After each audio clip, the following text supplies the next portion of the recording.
नमस्कार मित्रांनो, व्हिडिओ बनवण्याचं कारण असं आहे की हे आहेत आमचे वर्गमित्र. वर्गमित्र म्हणलं की लहानपणीच्या आठवणी आल्याच. सलग आम्ही 30 वर्षानंतर आज विवाह असल्या कारणाने आम्ही सर्व वर्गमित्र एकत्र आलो आहोत.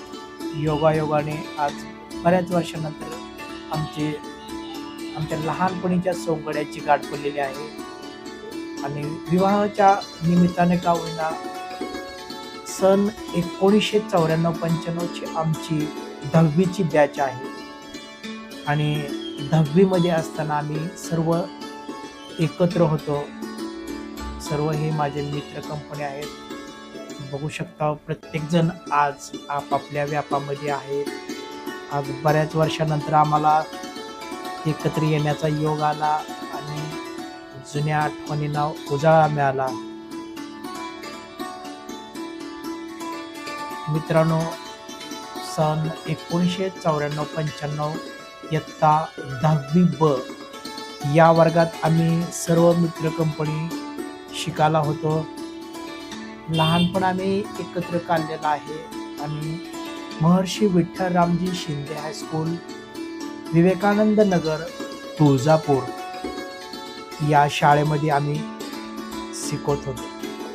मित्रांनो, इतक्या दिवसांनी एकत्र येण्याचा जो योगायोग आहे तो असा वाटत होता की आम्ही पहिलं जसं लहानपणी एकत्र राहायचो, फिरायचो, बसायचं आणि जे आमच्या शाळेमध्ये भरपूर मोठं ग्राउंड होतं, एवढ्या मोठ्या ग्राउंडमध्ये आम्ही आनंदाने खेळायचो. पुन्हा इंटरव्ह्यू झाले की सर्वजण आम्ही बाहेर पडायचो, आनंदाने खेळायचो, बागडायचो, पुन्हा वर्गात बसायचो.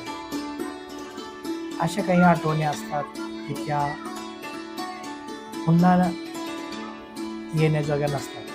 लहानपण देगा देवा या म्हणीप्रमाणे पुन्हा असं वाटते की आपल्याला लहानपण येईल का? खरंच देवा, पुन्हा एकदा असे लहानपण येईल का? बऱ्याच वर्षांनी जरी एकत्र आलेलो असलो तरी आमची सर्वांची मैत्री ही घट्ट होती. अजूनही असे वाटत होते की बऱ्याच वर्षांनी एकत्र आल्यामुळे एकमेकांना सोडून जाऊ नये.